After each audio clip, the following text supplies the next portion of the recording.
Spirit, we thank you once again for guiding us into your house, O God, to worship you in spirit and in truth. We declare you are a mighty God, the ever-living God, and we worship you tonight, O God.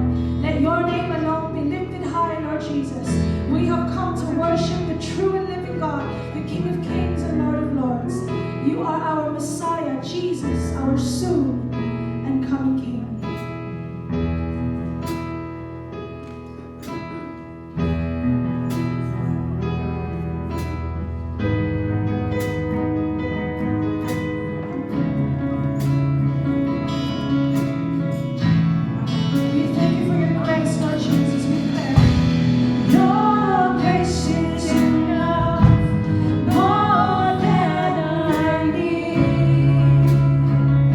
I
thank you that you are here, oh God, and that you inhabit the praises of your people.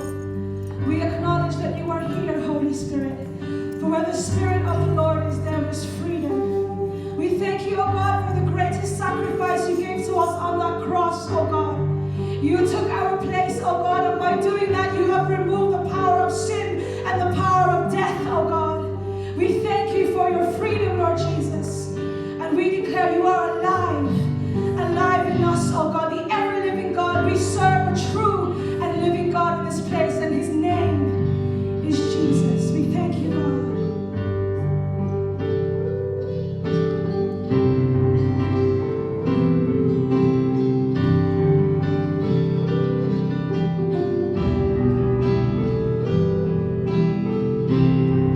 Great is your love. Great is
Because God is here. Amen. Amen. And because God is here, all things are possible. Amen. And nothing is impossible to those who believe in Him. Kaya po ngayong oras na ito, tayo po ay mag-aral ng kanyang salita, bago tayo manalangin at patuloy na sambahin ang ating Diyos. If you have a Bible, could you please turn your Bible with me in the book of Ecclesiastes chapter 3. Ecclesiastes 3 from verse 1 up to verse 15.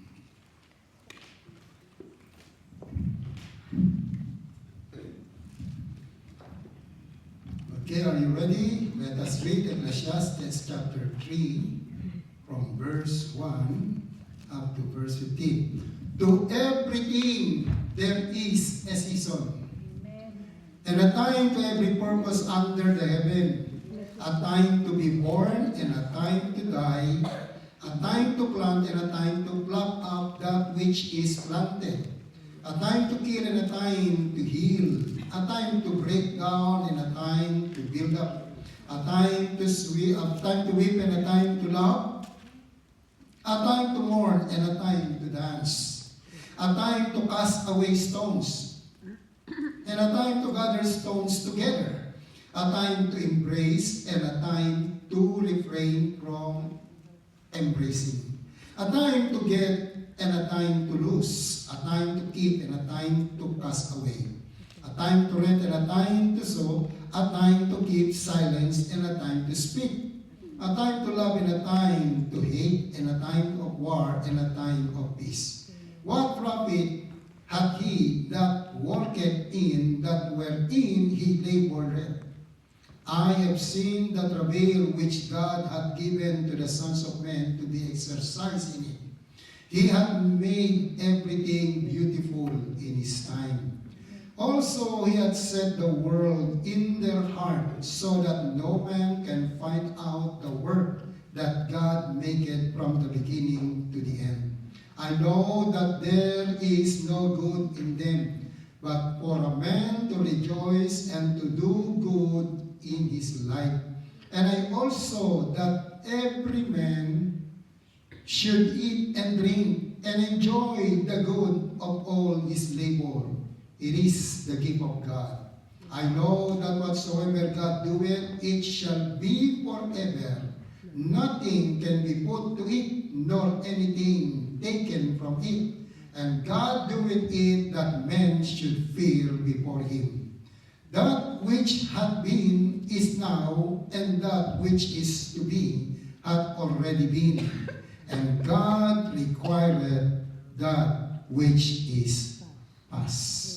May the Lord God bless the reading of these holy words. Tonight, people of God, we are going to study the scripture based on chapter 3. In verse 1, it says, in everything there is a season.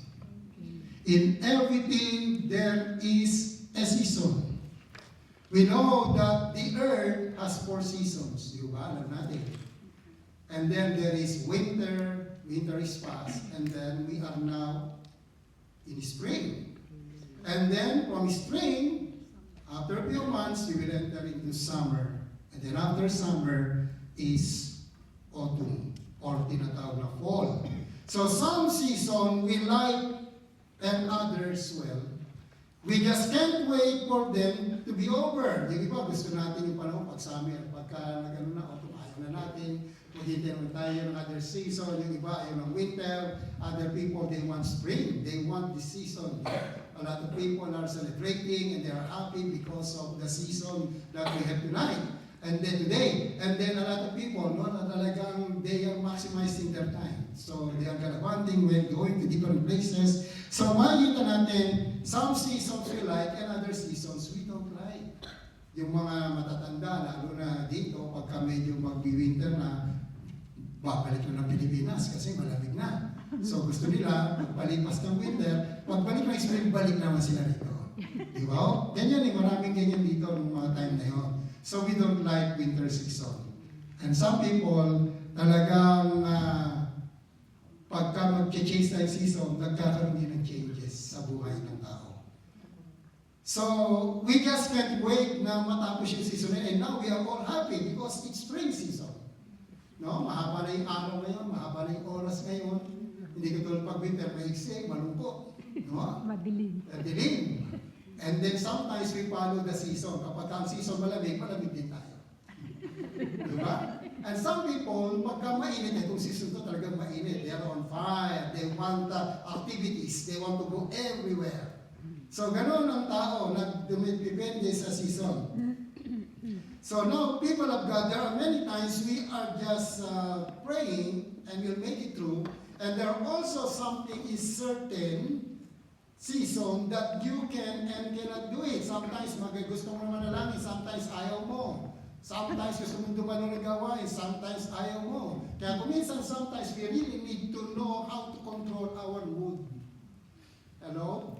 As I told you before, sometimes yung mood natin, itong kinokontrol tayo instead of we are controlling the mood. that we have. Sometimes we are the one controlled, we are the one being controlled by our own, mind or by our own mouth instead of us controlling our mouth and controlling our mind and even our money. No, I told you that before, yung 4 things na kailangan kontrolin. Control your mind, control your mouth, control your money, control your mood. Pag kinontrol mo yan, you can live a life that pleases the Lord. Pero kapag out of control yung mind natin, kung saan tumatakbo, wala tayong direksyon, out of focus tayo, and then ang decision na lang natin, come what may, kesera-sera, whatever will be. Ganun na lang. Kasi hindi natin alam ang direksyon natin. And sometimes, yung mouth natin, kung ano yung sabihin natin, nasabi na natin, hindi natin pwedeng bawiin. Di ba?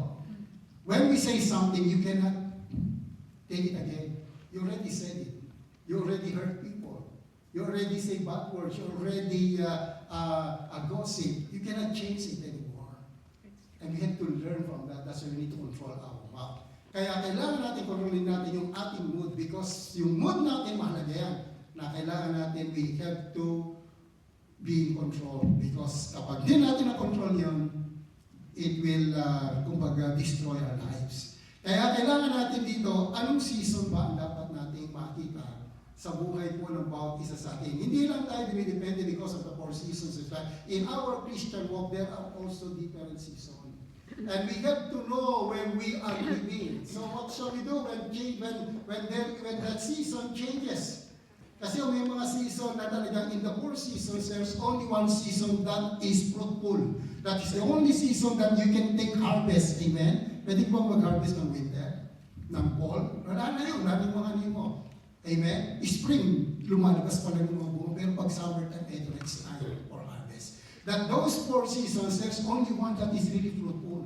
And even sometimes in our lives, we don't realize na nami-miss natin yung opportunity na i-take yung fruitfulness, yung fruit ng ating mga labor, ng ating mga ginagawa, ng lahat ng mga bagay na nakikita natin dapat nating gawin.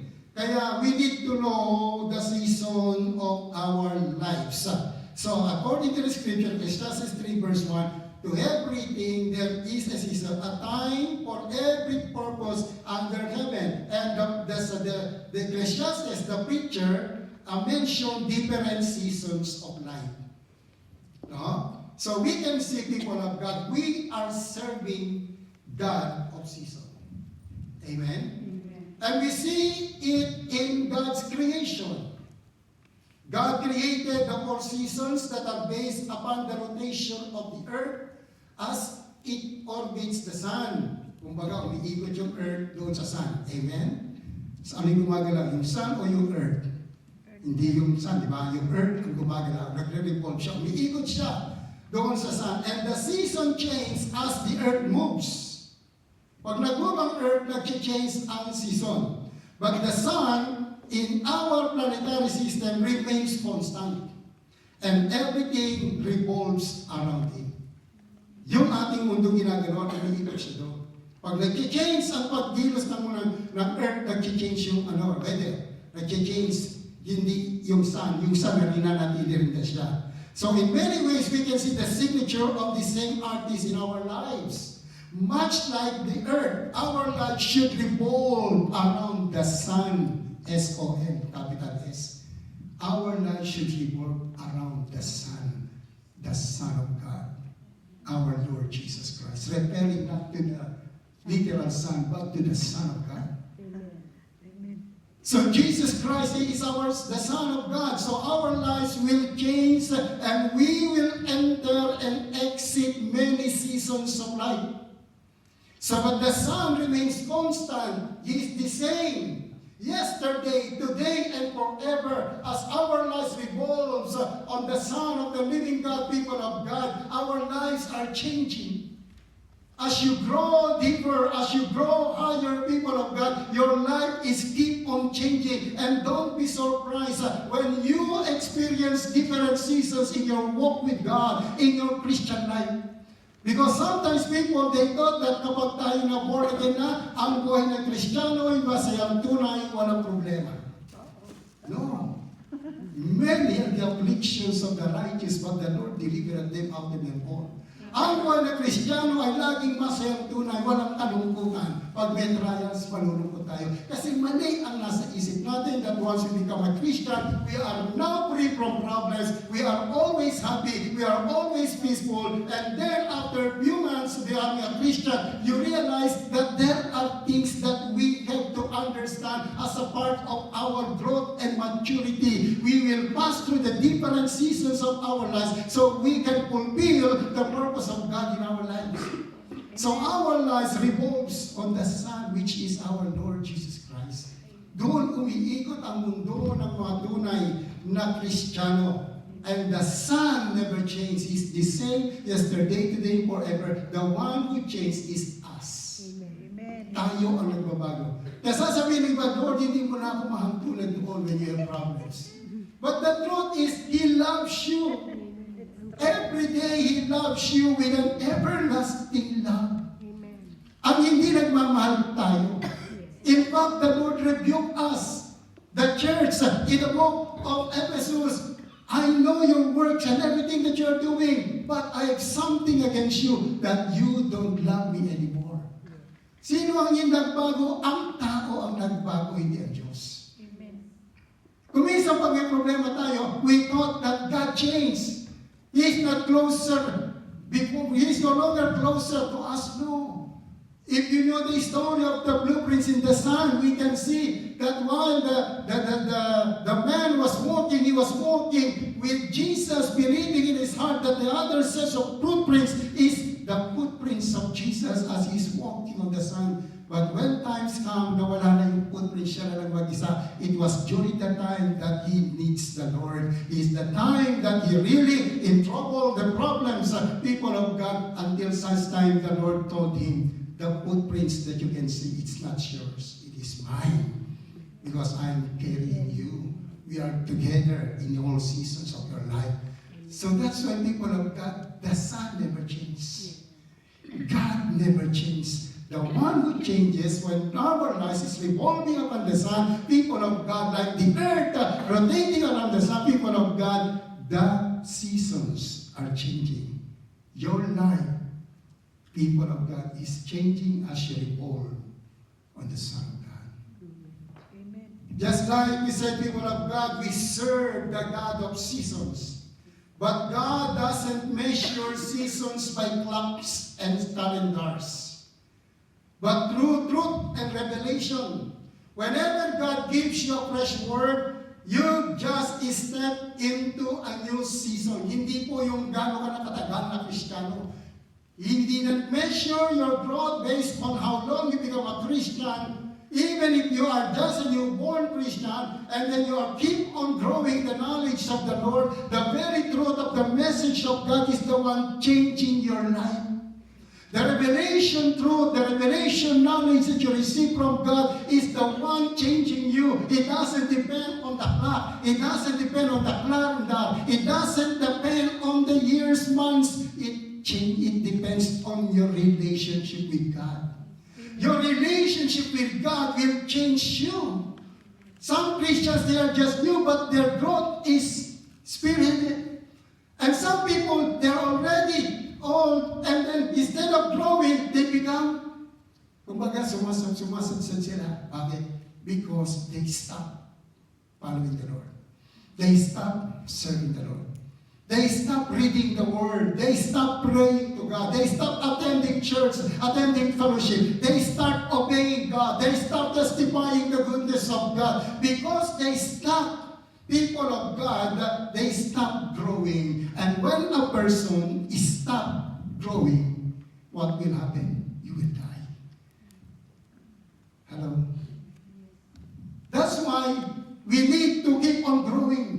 We need to keep on following the Lord. We need to pursue until we see the fulfillment of the purpose and the plan of God. That's why, people of God, huwag nating kakalimutan, we serve a God of season. Whenever God gives you a fresh word, whenever God gives you a revelation truth, you just step into a new season of your life. Pag meron kang salita ng Diyos na tinanggap at tinanggap mo, narinig mo, in-apply mo, nagbabago ang season ng buhay mo. Hello? It changes. Just like our scripture, the scripture said, to everything there is a season. Every aspect of our lives is as to a season. And there is a purpose for those seasons. There is a reason for the season. There is a purpose for the process. Merong reason lahat ng nangyayari sa buhay natin. Hindi nangyayari sa bagay na walang dahilan. Lahat ay nangyayari for a purpose. And every season has a purpose. So there are seasons you didn't want to go through. But through those seasons, you learn some things. And then you wouldn't have learned them if hadn't gone through some season. Kapag hindi mo dinaanan yung season na yun, you will not learn. And if you will not learn, you will not grow. Amen? Kami sa may mga season sa buhay natin na ayaw natin mangyari, ba't nangyari mga bagay na hindi dapat mangyari? Kristiyano naman ako, bakit nagaganito yung buhay ko? It is not because you're Christian that you are exempted from all kinds of problems. The Lord Jesus Christ said in John 16 verse 33, as long as you are in this world, sabi niya, these things have been spoken unto you that in me you will have peace.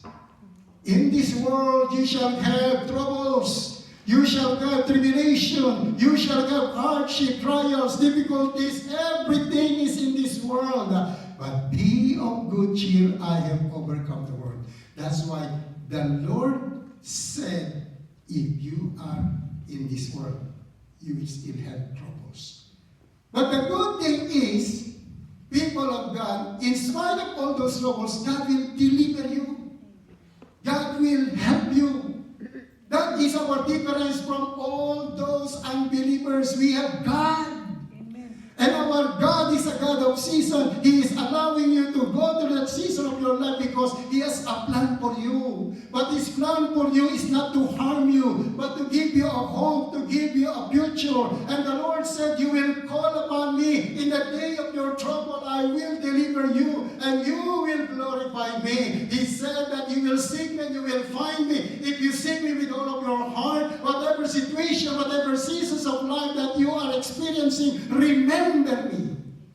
Remember what I have promised. Remember what I have done for you on the cross. Remember, I am here. I never change. I am the same yesterday and today and forever. Just whisper my name and I will come to you and I will lift you up again. Amen. That's why people of God, seasons will come. We cannot control it. It will happen. Hindi natin pwedeng kontrolin na lagi na lang winter or laging summer. Siguro sa Pilipinas pwede. Summer lang, tsaka rainy season, di ba? Pero in this country, lalo na doon sa Israel, nangyari ito sa Israel, sinasabi ito ni Jesus. And then we can see that we will experience different things. So kahit na alam natin, gusto natin ang nangyayari, hayaan lang natin. Amen?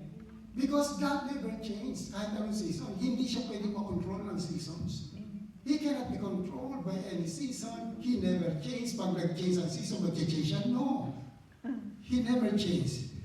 There are seasons you've gone through that you don't know why you had to, but there is a reason for that season. Meron. Gustong gawin ng Diyos sa buhay mo.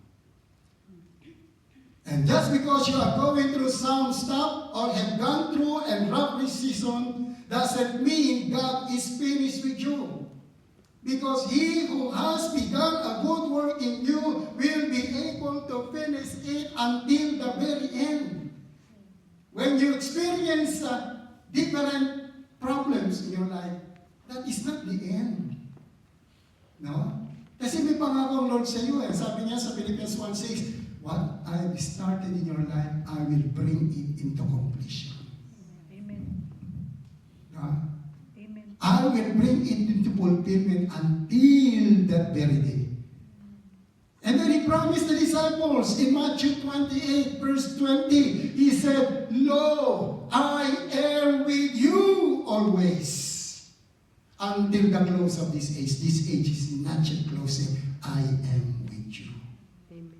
And as long as you live, remember what I have promised unto you. I will not leave you until I fulfill all the promises that I have for you. So whatever happened, people of God, it doesn't matter. What matters, the one who promises is faithful.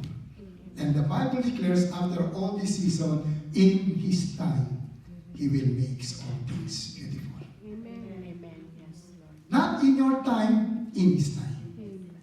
And His time is perfect, not too soon, not too late. And if you think it is God's delay, delay doesn't mean denial. He just made all things beautiful. Minsan, may mga tinatawag na kala natin, but dinilay ng Lord.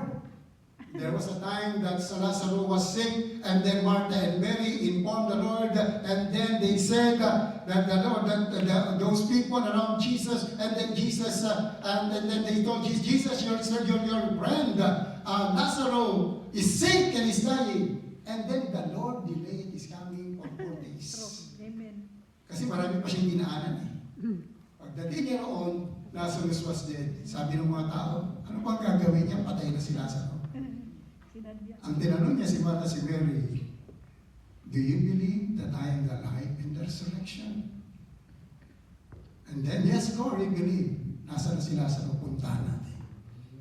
And then he cried out with a loud voice, and he said, Lazarus, come forth! Alam niyo, bumangon yung patay, nabuksan ang cemetery, yung lugar na pinaglibing sa kayo, cave. And then si Lazaro nakasuot pa nung para siyang mami, di ba? Kasi hindi naman inimbalsa mo yung mga patay nun eh. Di ba ho? Ngayon pag inimbalsa mo, kahit ipag-pray mo buhay niya, wala na eh. Kasi wala na mga naman loob yun. Paano ba yan? Pero yun, wala, buhay pa siya. Yung mga parts niya, complete pa eh. Binuhay lang ng Panginoon when He cried out. The Lord delayed for 4 days, and yet because Martha and Mary still believe that Jesus Christ is the life and resurrection, the Lord called forth the name of Lazarus, and Lazarus came forth. Sometimes we think it's over. It's not over till God says it's over. Huwag mo sasabihin tapos na, no.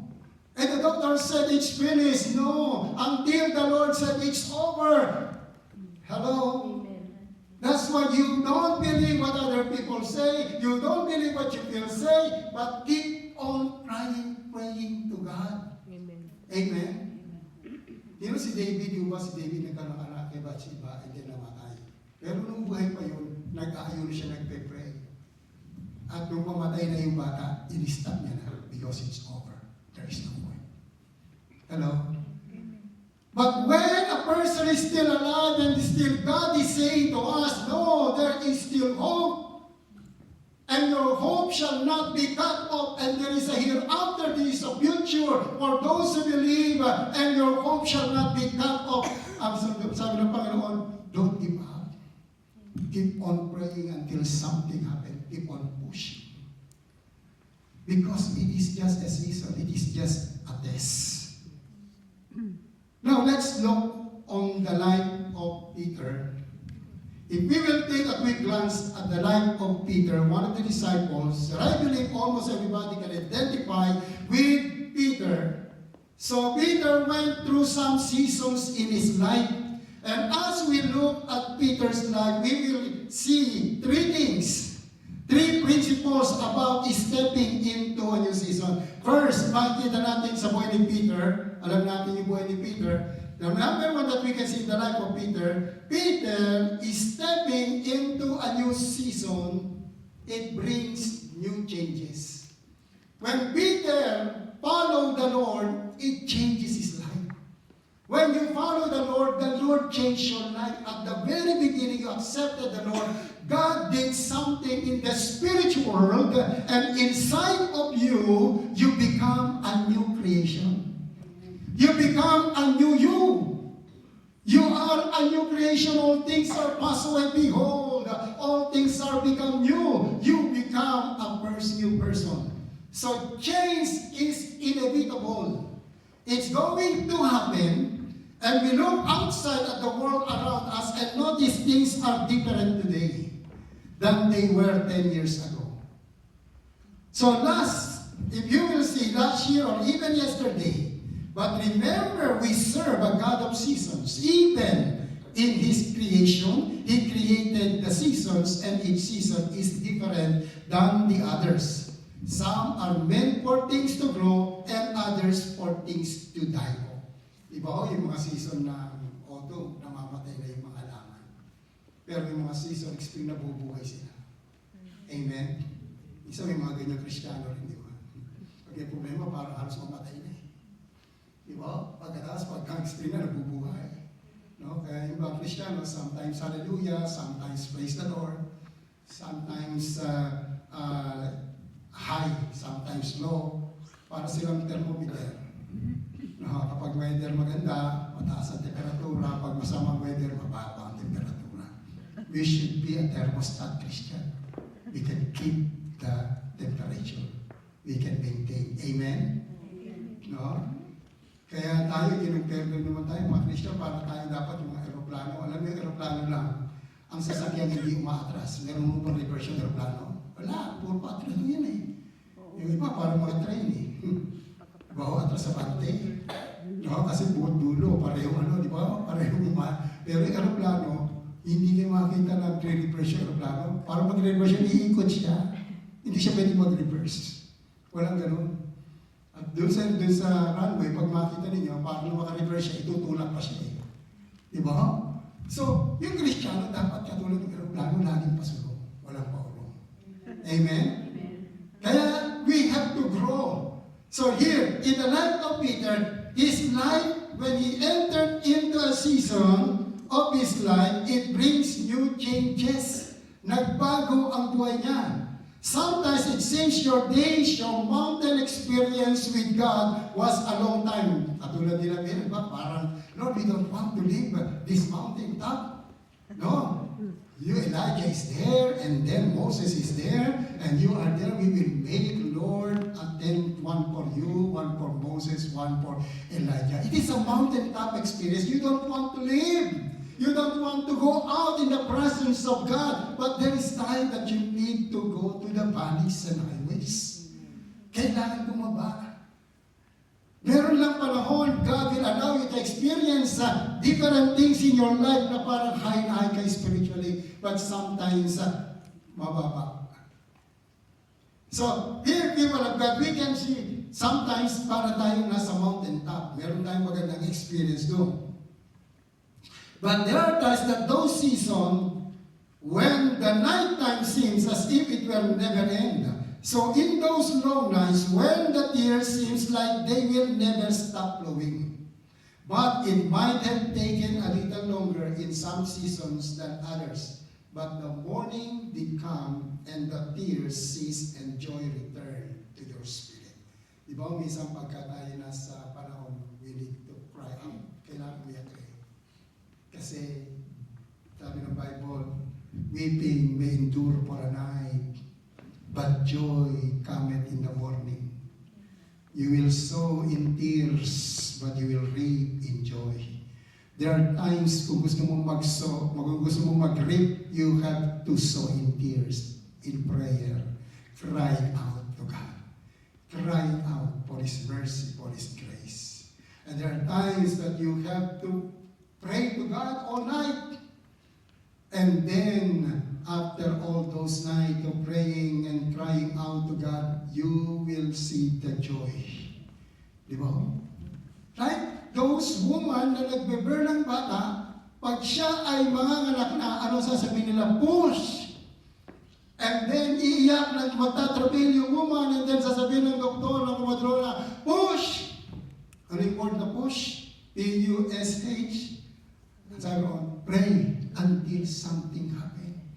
Pagka kayo nag-pray, something will happen. A newborn baby will be born.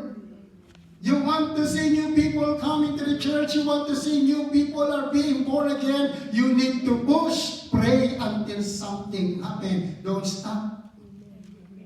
Like Isaiah, he said, he cried out for the church, for Zion, for the people of Israel. He said, I will not rest. I will not quiet until I see salvations, until I see righteousness in the earth.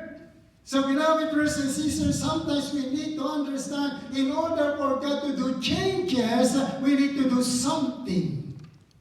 If you will not do something, you will always see the same result. So kailangan natin manalangin tayong maigi sa Panginoon. When God gives you a revelation truth to propel into a new different season, God will allow it because kailangan ng pagbabago sa ating buhay. And then, itong si Peter, nung maranasan niya ang bagong season ng buhay niya, nung sumunod siya sa Panginoon, nagbago ang kanyang pananaw. Tinalikuran niya yung kanyang pangingisda. Now, sabi ng Bible, nung siya sumunod sa Panginoon, hindi niya lang tinalikuran niya yung pangingisda, sumunod siya sa Panginoon. Nagbago ang buhay niya. At habang siya sumusunod sa Panginoon, there was a time, in Matthew 4, verse 18 to 20, nang nakita niya si Jesus, naglalakad sa tubig. So when Jesus walking by the Sea of Galilee, he saw two brothers, Simon called Peter and Andrew his brother, casting a net into the sea, for they were fishermen. Dito makikita natin, ito muna yung pagsunod ni Peter kay Jesus. Follow me and I will make you fishers of men. Sabi niya, I will make you fishers of men. Binago ng Diyos ang buhay niya. And then after that, nagkaroon siya ng experience in other scripture na habang nakikita niya si Lord naglalakad, ang sabi niya, wow, it's a different season of my life. When he followed the Lord, it changed his life. His life became, instead of being a fisherman, he left his fishing and he followed the Lord. He became fishers of men.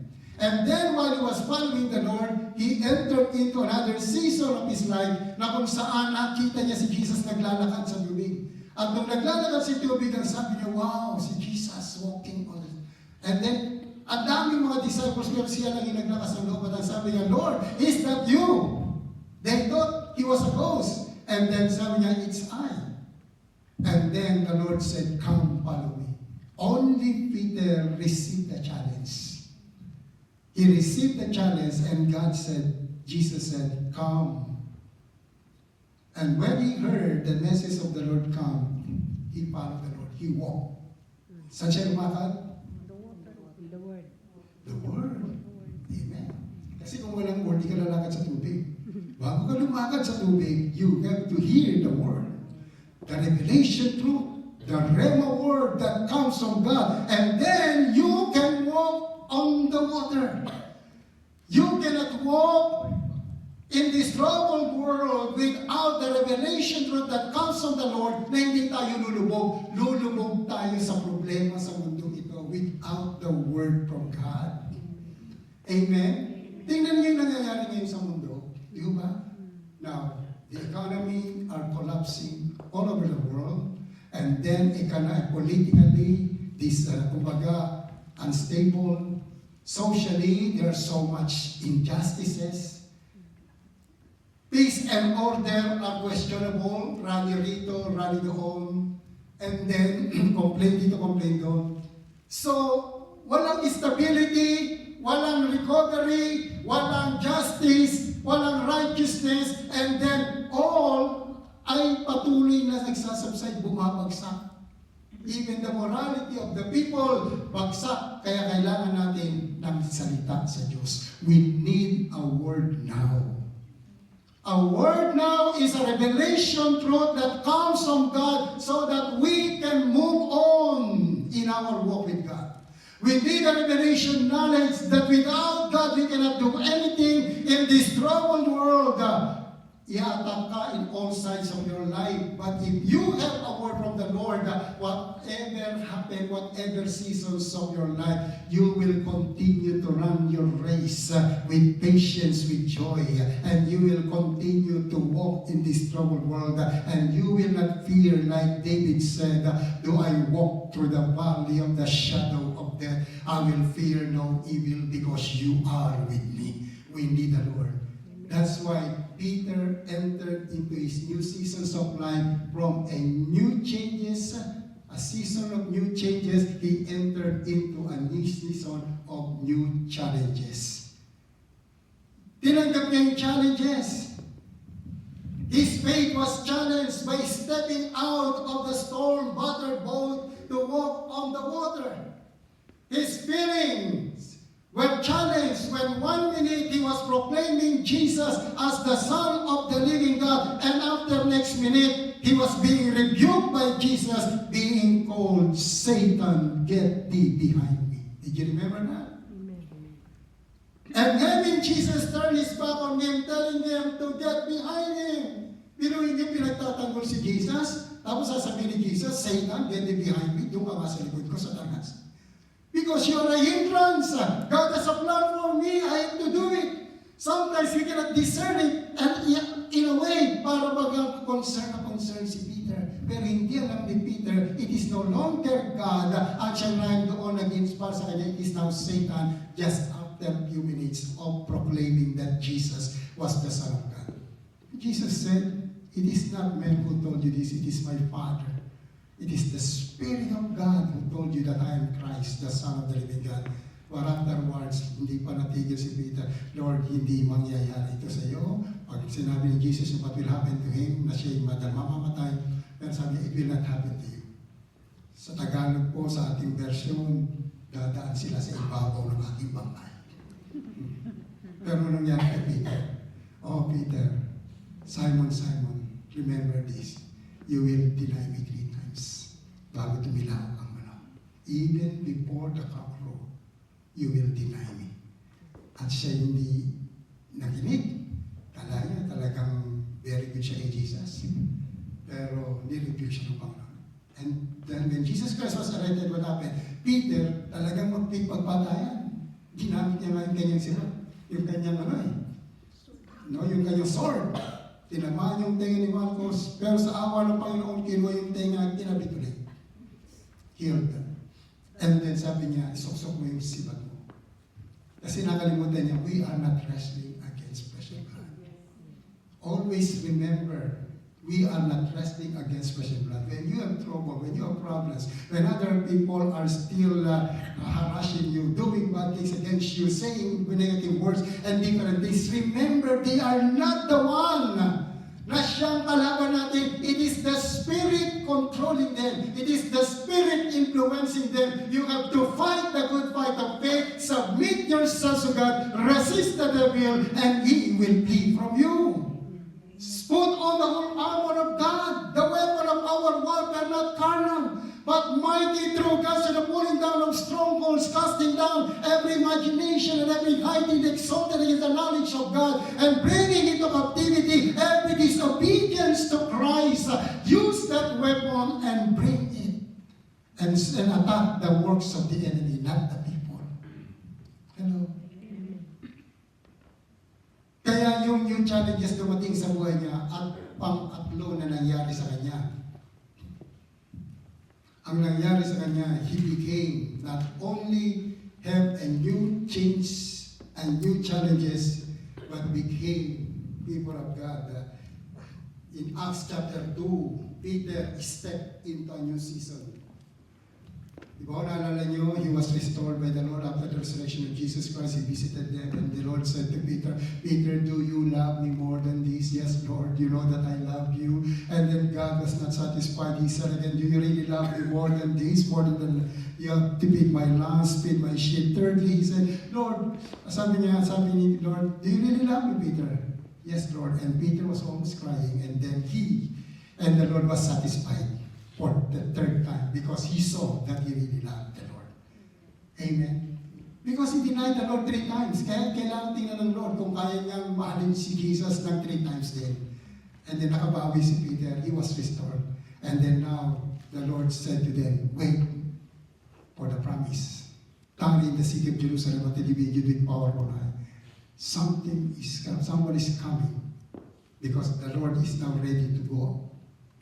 Ascended to the right of the Father. But he said, before I ascended to the Father, I will not leave you comfortless, but I will send to you the Holy Spirit. And He will come to you. Just wait in Jerusalem until He be endued. And then in Acts chapter 2, we can see Peter step into a new season. A new season, it births a new champion. A new champion. And who's that one? It's Peter. He became a champion. He became a person who overcome all those battles in life after he received the power of the Holy Ghost. He became a victorious Christian. He became a person that never be the same again. His life was totally and completely changed, and he gave his life until he died. Nakatulad ng Panginoon, ng pagkakaiba lang nakabaliktad siya when he died and crucified. So Peter was transformed from a fisherman into a preaching powerhouse. He became a powerhouse of God. So I believe that those who knew Peter 3 years before, he amazed to see the new champion that he had become. Bago siya naging champion, naging tampay. His life was changed. God has transformed Peter. He was transformed by the power of God, and God is calling him champion to step into a new season because he is now a different person. He overcame all those battles in his life, and he started to surrender completely to the Lord, to serve the Lord. That's why when he preached the gospel, and then a lot of people were saved during that time. The first preaching, thousands of people, 3,000 people, another preaching, 5,000 people, and then the Sanhedrin and even the religious leaders, they are now being threatened because the Jews are growing, and then they arrested Peter and John, and they said, don't preach the word of God anymore about Jesus because they don't want these people na ma-convince na si Jesus ay nag-resurrect na buhay na maguli. Ang pinapalabas nila si Jesus ninakaw lang. Kaya huwag nilang ipagpatuloy pangalan niyo, ikukulong namin kayo. Pero ang sabi ni Peter, we ought to obey God rather than men. He's no longer afraid anymore. Before he was afraid, hindi ba ikaw isasama si Jesus doon, ha? But when he was empowered by God, when his life was possessed by the Spirit of God, his life was changed. Hinihinder sila, sabi niya, no, we ought to obey God rather than men. Kahit patayin pa ninyo kami, magpapatuloy kami, ipangaral ang salita ng Diyos. And they continued following the Lord. God transformed him. He can transform you as well with the same power, the same Spirit to raise Christ from the dead. We are stepping into a season of power. We are stepping into a season of prosperity. We are stepping into a season where all the people of the earth shall see that we are called by the name of the Lord, and they that call upon the name of the Lord shall be saved. There will be a time that people in this world, people of God, will see the glory of the Lord, and the glory of God will arise upon this church. This is our time. This is our season. The Lord is coming back, and before He returns, there will be a great outpouring. There will be a manifestation of the glory of God, where churches will continue to experience revival, where churches continue to experience restoration. There will be a great awakening to give a chance to all the people who never heard the gospel of our Lord and Savior Jesus Christ. Beloved brothers and sisters, we are just passing through different seasons, but now I do believe that the Lord is coming back, and before His return, we will enter into a season of great awakening and revival to give a chance to others to know the Lord. Amen. Hello? Amen. We are stepping into a season where the Lord is going to open up His good treasures to you and bless you, where God is going to bless you even in a way that you never experienced before. We are stepping into a season where God is about to tear back the veil of the heavenlies to release some things that God has promised. And those who were once held under are now going to be coming over. And those people who are once forgotten are now going to be remembered. And those people who were depressed will once again begin to rejoice. And those who were rejected, and now they are accepted in the family of God. And those who are downtrodden will have their heads lifted. And those who grieve will have their joy made manifest. He will turn that joy He will turn that mourning into dancing. He will turn that sorrow into joy. God will turn. There is a turning. As the Lord said in the last days, He said, I will send the spirit of Elijah. And when the spirit of Elijah comes, He will turn the heart of the father to their children and the heart of their children to their fathers. There will be a reconciliation. There will be a healing. There will be an impartation. Magkakaroon muli ng pagbabago, because in the last days, I will turn the heart of the father to their children. Amen. And the heart of their children to the father. Those prodigal sons and prodigal daughters will come up to God. Kaya mga naghihina, nag-backslide, don't worry. There is a time God will bring them back. Like a prodigal son. There will be a time. Just wait for the season. Just keep on believing. All things are possible. Those who were once poor, let the poor say, I am rich. Those who are afflicted, once again, they will walk in wholeness of life. Some of us have to learn how to praise God all by yourself. So you have to praise God through a lot of tears and praise and worship. And thanking God for everything God is doing, God is about to do, and God, people of God, is going to change the church. And the church will continue to arise and shine because the light has come. And His glory is upon you, is upon me. Kaya huwag tayong mabahala sa mga nafe-feel natin. Christian live not by feelings, but by faith. Christians are not controlled by their circumstances. It always changes. Everything is just a temporary. Even, and when things are temporary, it means it's all subject to change. When you see circumstances are changing, hindi yung permanent. There is only one that is permanent, our God. Amen. His Word, His promises. Yun lang ang hindi nagbabago. Saan pa tayo kikiling? Saan pa tayo lalapit? Kung hindi doon sa hindi nagbabago. Amen? Amen. And palapakan natin ang Lord. So tonight, people of God, let us all be in the spirit of expectancy. The spirit that God is doing a new thing, and it shall spring forth. Shall you not know it? The Lord said, I will make a way in the wilderness and rivers of water in the desert. Whatever seasons of your life, I want you to remember, I never change. Seasons will change, but not me. Circumstances will change, but not me. Your love will change, but not me. Because He said, I am the same yesterday, today, forever. I am who I am. And I never change. Amen? Tayo po lahat ay tumayo at tayo po ay manalangin sa Diyos na hindi nagbabago. Manalangin sa Diyos na hindi nagkukulang. Manalangin sa Diyos na kailanman ay totoo. Pag sinabi niya yung ginagawa niya, pag sinalita na yung pinagpapangyari niya, God is not a man that He should lie. Whatever the Lord said, He will do. We are just passing through different seasons of our life. Remember, your life is revolving, rotating around the Son of God.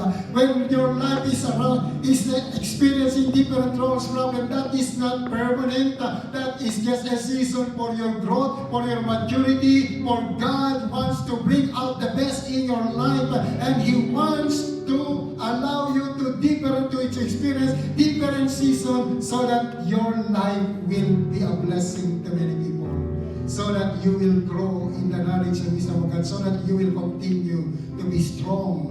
So that you can continue to fulfill the purpose and the plan of God. Let us sing the right song to God. And as we sing it as a prayer of our heart. Believe in your heart, God is a God of season.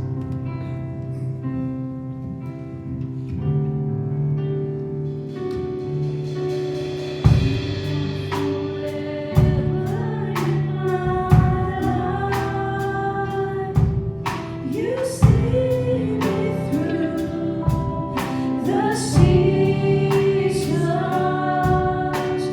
cover me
our King and we are your subject. You are our Lord, our Master, and we are your servant. And we are here, God, we submit ourselves unto you. We submit, Lord, every areas of our lives, because without you, Lord, we don't know what to do, we don't know where to go. Lord, to whom shall we go without you? You have the word of eternal life. You are our hope. You are the living hope. You are our God. And we know that only in you we have confidence. Only in you we have the assurance, Lord, that you has begun a good work in our lives. You'll be able to finish it until the very end. We thank you so much, oh God, because you are the same yesterday, today, and forever. That's why tonight, once again, Lord, we bring our lives unto you. Any wrongdoings, any doubts, any unbelief, any fear of men, fear for tomorrow, fear of failure, any fear that is not of God, Father, forgive us. Forgive us, Lord, from all our doubts, all our unbelief. Forgive us from our disobedience. Forgive us from our rebellion against your will. For all our negligences because of the lust of the flesh, the lust of the eyes, and the pride of life. Lord, we disobey you. We offended you, Lord, in our decisions in life, in our thoughts, in our lips, oh God, in our being, Lord.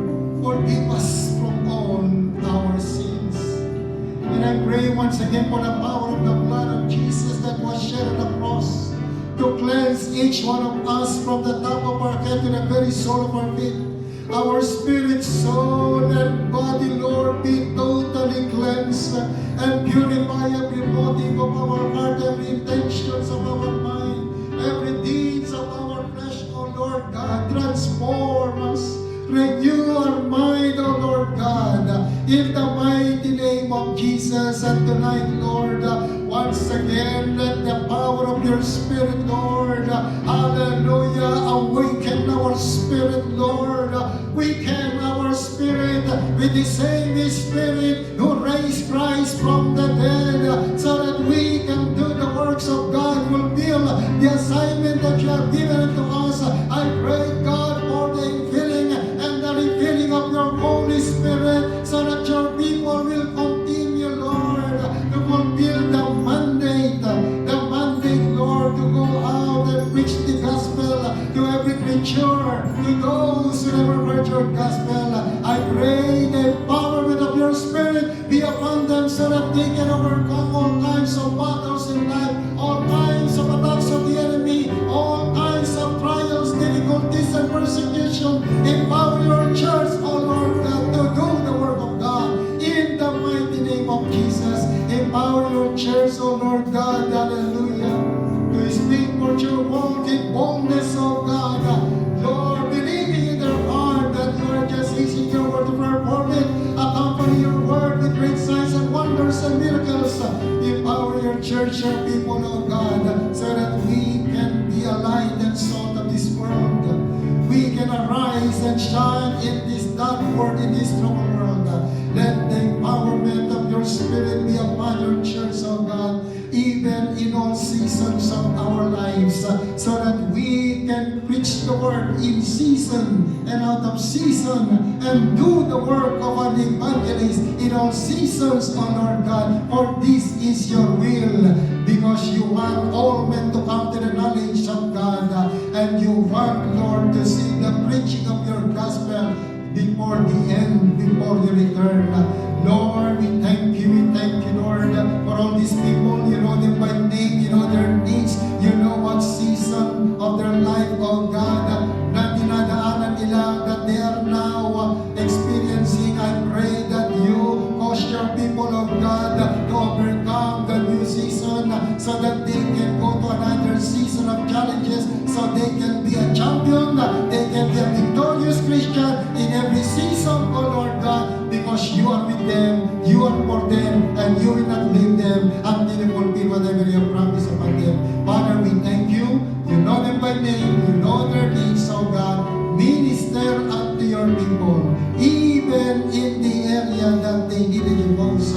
I pray for the salvation of their family. I pray for the deliverance deliverance from all captivities and works of the enemy. I pray for the restoration of what the enemies have stolen upon them. I pray for the healing touch of God be upon every sick body, in their family, in their household, in Jesus' name. I pray for the spirit of wellness in the name of Jesus. And I pray, God, hallelujah, for long life with satisfaction and full of glory be upon your people, Lord God. Panginoon, marami pong salamat. We thank you, Lord God, because you are the unchanging God. At hindi mo po kami nakakalimutan, at hindi mo kami pinababayaan, iniiwan, but lagi mo kaming sinasamahan hanggang sa wakas ng daigdigin. And Father, we thank you and we are grateful, Lord, because of your faithfulness, because of your love, because of your goodness, because of your grace. That's why we are still here. Father, we thank you. Come on, give glory and thanks to the living God. Receive all the glory and thanks for everything, God, that you have done, everything that you are doing, and everything that you are about to do, Lord. You deserve all the glory. The praise and thanksgiving in Jesus' wonderful and blessed name is to pray. And all the people that say, Amen. Amen and amen. Praise God. Let's sing it to the song of the glory of God. We look to Jesus, for He is our salvation, our strength, our God.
this is our season of giving.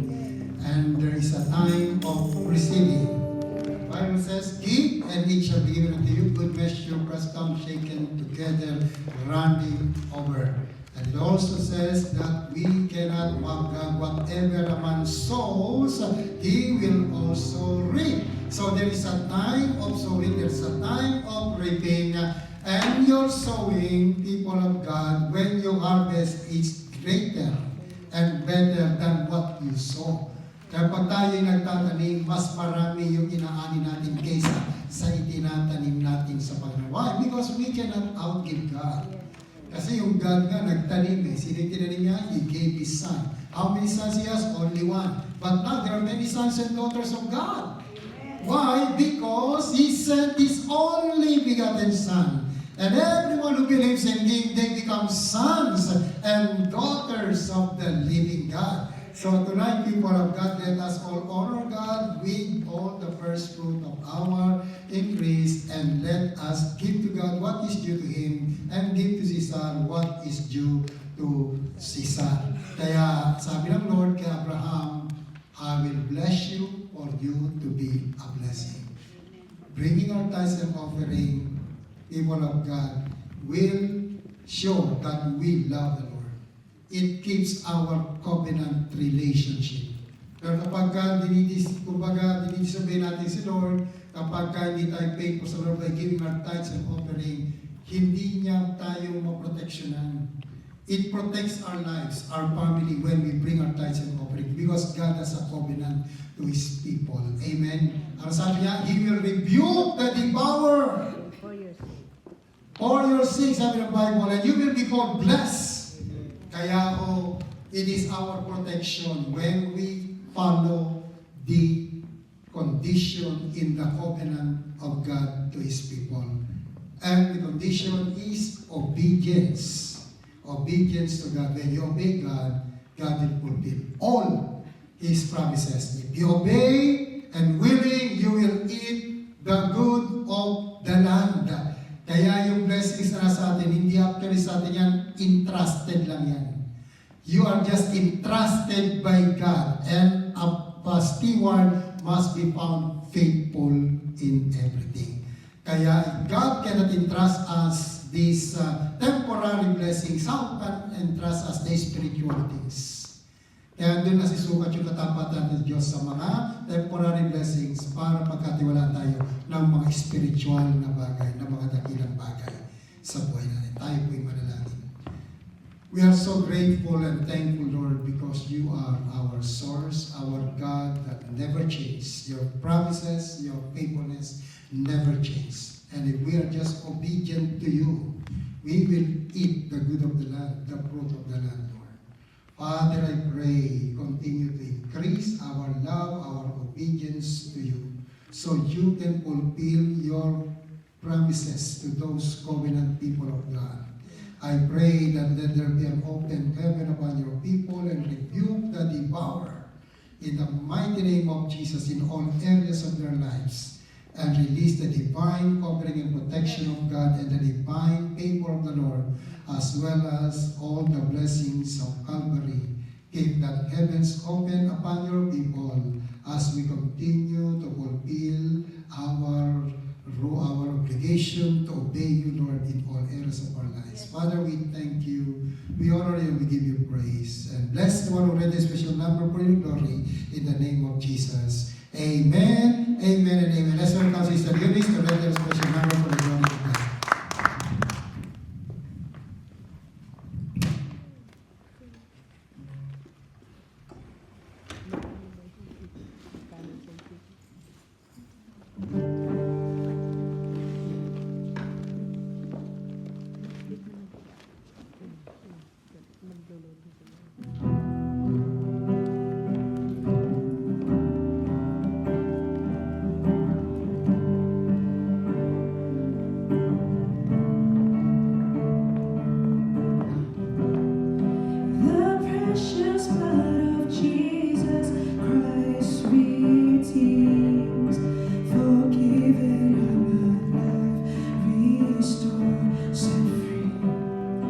Your majesty. Majesty resides inside of me. Forever I believe. Forever I believe. Arrested by your truth and righteousness.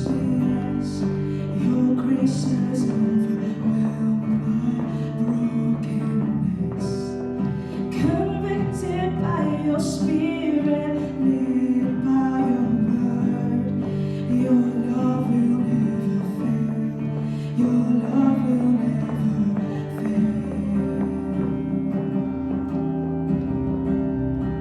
'Cause I know you gave the world your only son for us to know your name, to live within the Savior's light, and you took my place, knowing he'd be crucified, and you love, and people don't deserve it.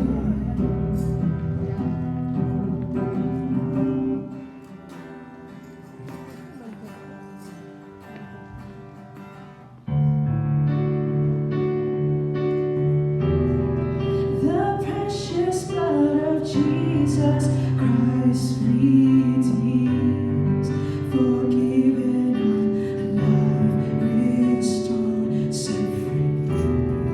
Your majesty resides inside of me. Forever I believe. Forever I believe. Arrested by your truth and righteousness. Your grace has overwhelmed my brokenness. Convicted by your spirit, led by your word. Your love will never fail. Your love will never fail. 'Cause I know you gave the world your only son for us to know your name, to live within the Savior's love, and you took my place, knowing he'd be crucified, and you love, and people don't deserve it. 'Cause I know you gave the world your only son for us to know your name, to live within the Savior's love, and you took my place, knowing he'd be crucified, and you love, people don't deserve it. 'Cause I know you gave the world your only son for us to know your name, to live within the Savior's love, and you took my place, knowing you'd be crucified, and you love, and people don't deserve it, and you love, and people don't deserve it, and you love, and people don't deserve it.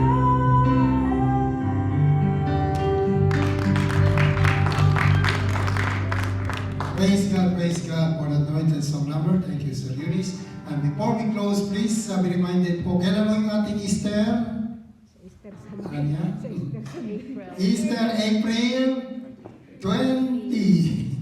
April 20 po is Easter celebration. Please invite people.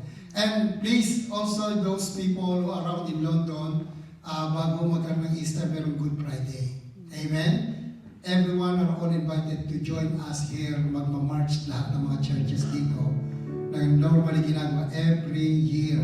From here, going to Portobello, at meron mga ilang stops na nag-share ng Word of God, nagpe-pray, bawat churches. Pagkatapos, so pagdating sa Portobello, all the churches, no, pati yung mga KT, mga Catholic, Salvation Army, Methodist, etc., lahat po ng mga churches dito ay nag-join together sa Portobello at doon sa palengke, mayroong isang preacher na nagpe-preach ng mixing message na nagpapatanggap kay Lord every year.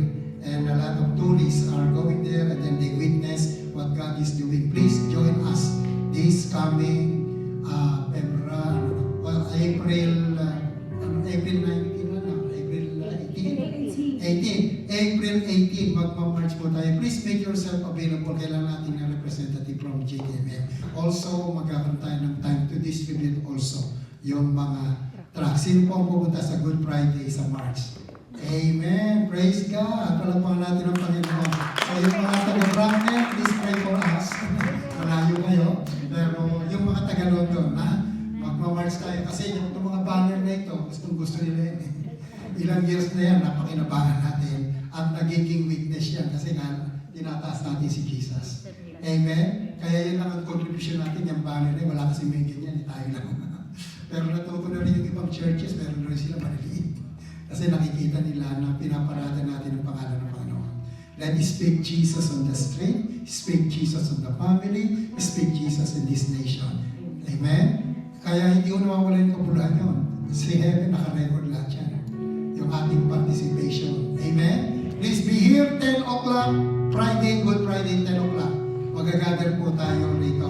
Lagay nyo sa calendar niya. At yung Easter natin, please, mag-invite po tayo ng mga kalma. Next week, magkapadala tayo ng mga tracks para magamit natin. So let us all stand up, please. By the way, huwag nyo rin kakalimutan yung Zoom.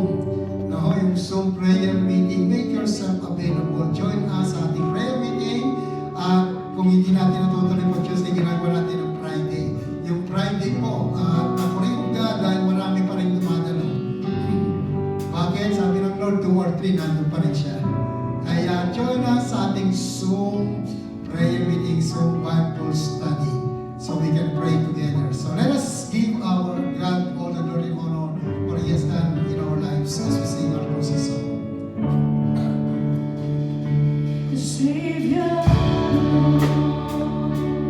carried the cross for all of my sins. He paid the cost.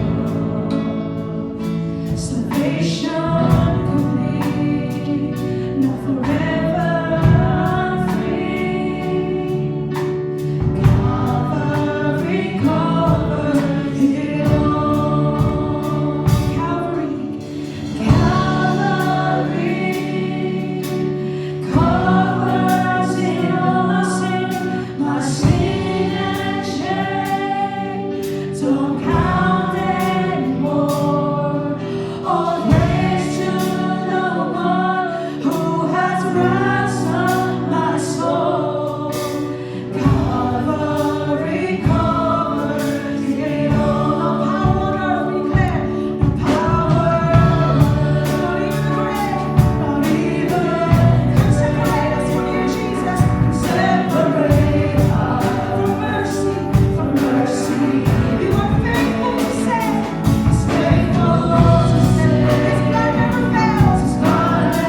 the people that you have used tonight, Lord, for the visiting, bless them.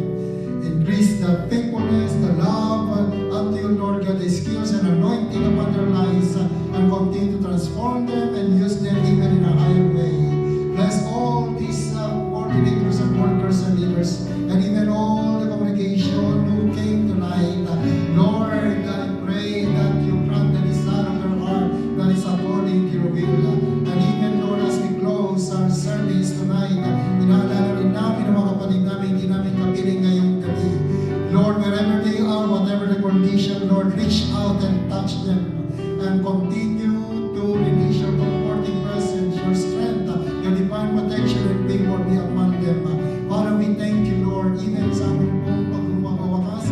Bless, Lord, all the good about to receive something and use this for the proper healing and nourishment for physical bodies. At maging sa aming paliwalay ngayong gabi, I speak to your people.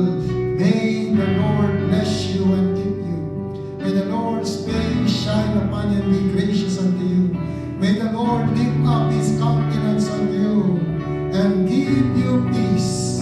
Let the shalom of God be upon you, now and forever, in the name